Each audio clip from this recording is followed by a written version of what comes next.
प्रश्नावली 2 है, इसका पार्ट 3 है। तो चैनल को सब्सक्राइब करें, लाइक करें और कमेंट करें। तो चलिए पार्ट 3 में प्रश्न संख्या 8 से बताया जाएगा। प्रश्न संख्या 8 में कह रहा है कि रिक्त स्थानों की पूर्ति करें, ठीक है ना। तो इसमें प्रश्न संख्या 8 में कुल 6 प्रश्न दिया गया है, यानी ए से F तक दिया गया, और सभी में सिर्फ क्या बताना है, घात को लिखना है, ठीक है। तो आपको हम बता देते हैं कि जो सबसे बड़ा घात रहेगा उसी को लिखना है, ठीक है ना। जैसे यहाँ दिया हुआ है, ए में है बहुपद x square plus y square का घात लिखिए, ठीक है। तो देख लीजिए x का भी घात 2 है और प्लस y का भी घात 2 है, यानी दोनों का घात 2 ही है। तो जो सबसे बड़ा रहेगा उसी को लिखना है। तो दोनों में 2 2 ही दिया हुआ है, इसलिए यहाँ क्या डाल दीजिए, 2 डाल दीजिए। बी में देख लीजिए बहुपद आपका दिया हुआ है, इसमें भी घात पूछ रहा है।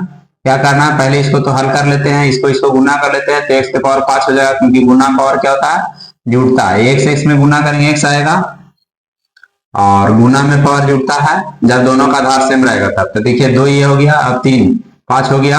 अब x स्क्वायर से गुना करेंगे कितना, 2 में, तो आ जाएगा 2x स्क्वायर। आपको बता दिए कि जो सबसे बड़ा घात रहेगा उसी को लिखना है। तो देखा जाए तो इसमें सबसे बड़ा घात आपका क्या दिया हुआ है, 5 दिया हुआ है, इसलिए घात के स्थान पे कितना डाल देना है, 5, ठीक है ना। यानी इतना इतना का जो घात आया कितना आया, 5 आया। सी में देखिए, सी में कह रहा है बहुपद 3 का घात। तो सी आपका जो 3 है अचर पद है, याद रखिएगा अचर पद का घात क्या होता है, 0 होता है, इसलिए यहाँ क्या डाल देना है, 0 डाल देना है। डी में कह रहा है 0 बहुपद का घात। तो 0 बहुपद का घात नहीं होता है, ठीक है ना, इसलिए घात के स्थान पे क्या लिख देना है, अनिधार्य, अनिधार्य।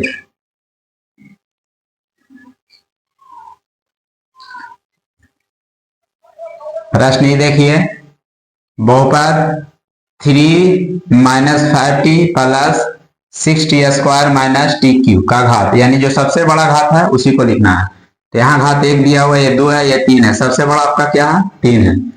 तो घात के स्थान पे क्या लिख देना है, यानी घात बराबर पूछ रहा है तो क्या डाल देना है, 3।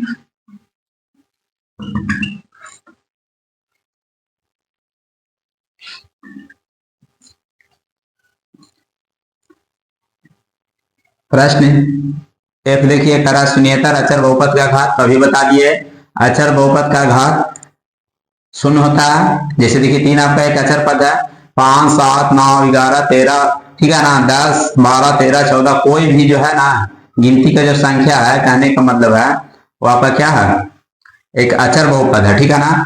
तो यहाँ पे क्या डाल देना है, 0 डाल देना है, क्योंकि अचर बहुपद का जो घात होता है क्या होता है, 0 होता है।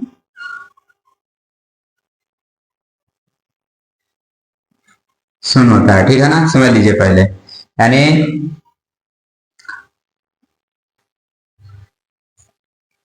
तो चलिए प्रश्न संख्या 9 देखिए, करा निम्नलिखित में एक पदी द्विपदी त्रिपदी बहुपदों को पहचानिए, ठीक है ना। तो इसको क्या करना है कि देख लेना है, अगर एक पद इसमें दिया रहेगा तो एक पदी लिख देना है, 2 पद रहेगा द्विपदी, या 3 पद रहेगा त्रिपदी। कैसे पहचानना है, तो देखिए 9 अकेला है, इसलिए ये आपका क्या हो जाएगा, एक पदी, ठीक है ना, इसको लिख देना है एक पदी। उसी प्रकार 7x क्यों अकेला है, इसलिए ये भी आपका क्या हो जाएगा, एक पदी। इसमें देखिए 7 + x³ यानी 2 पद दिया हुआ है, ठीक है ना, दोनों पद अलग अलग है, ठीक है ना, इसलिए क्या हो जाएगा, द्विपदी। इसमें देखिए 3x² + 2x, दोनों पद अलग अलग दिया हुआ है, अब 2 को है, यानी दोनों पद अलग अलग है, गिन लीजिए 1 और 2, 2 को है तो द्विपदी लिख लीजिए।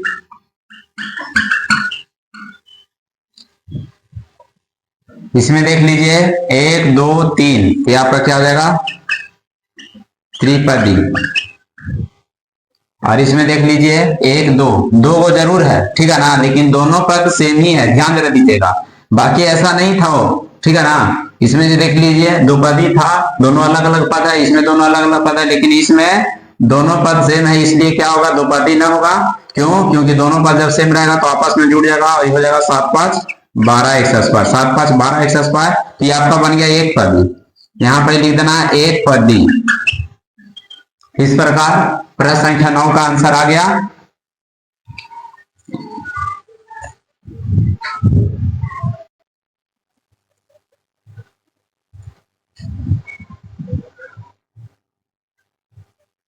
तो चलिए प्रश्न 10 देखिए।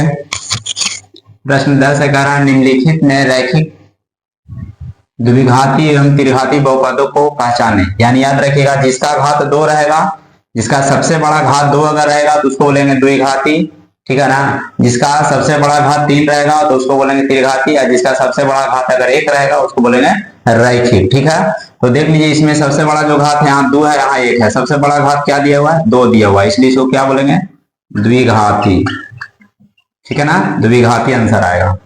इसमें देख लीजिए 7x के पावर यानी घात दिया हुआ आपका 3 दिया हुआ है, ठीक है ना। तो सबसे जो बड़ा है कहने का मतलब आपका 3 है ही है, ठीक है ना। यानी एक ही इसमें बहुपद 1 है, ठीक है ना। इसका जो घात है कितना है? 3 है। तो ये सबसे यानी याद रखिएगा, बस अब इतना जानिए, अगर घात 1 रहेगा तो रैखिक, 2 रहेगा, ठीक है ना, 2 रहेगा द्विघाती, 3 रहेगा त्रिघाती। यहाँ 3 दिया हुआ है इसलिए इसको कौन बोलेंगे? त्रिघाती। यहाँ देखिए इसका घात कितना दिया हुआ है? बड़ा से बड़ा 1 दिया हुआ है, इसलिए इसको बोलेंगे रैखिक, रैखिक बोलेंगे, ठीक है। इसका देख लीजिए, बड़ा से बड़ा घात आपका कितना दिया हुआ है? 3 दिया हुआ है, इसलिए इसको बोलेंगे त्रिघाती।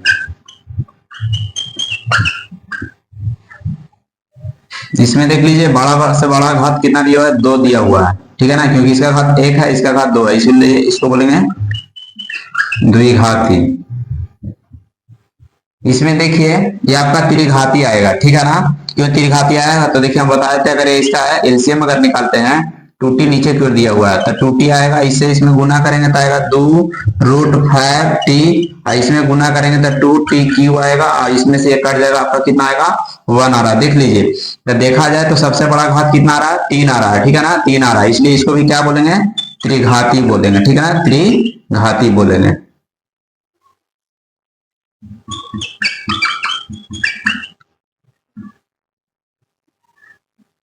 तो इस प्रकार प्रश्न संख्या 10 का आंसर आ गया, ठीक है।